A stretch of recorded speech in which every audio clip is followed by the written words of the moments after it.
Nou, goedemorgen jongens en meisjes. Ik ben Pakke Jaarsma, ik werk bij de AVOEK. De Nederlandse kanon is heel belangrijk, want daarin staan alle belangrijke onderwerpen van de Nederlandse geschiedenis. Dus eigenlijk is het ook heel goed dat elke provincie zijn eigen belangrijke onderwerpen op een rij zet.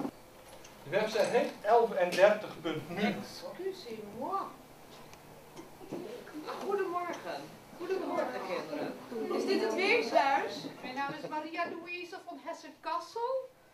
Beter bekend als Marijke Meu. Of Marijke Mooi op zijn Fries. Dat betekent zoiets als tante Marijke. Kijk, de Franke, die is verjaagd en dan verschuren zich op Gosling gaan. Oh, kijk nou, dat ben ik! Ja, ik ben met stomheid geslagen.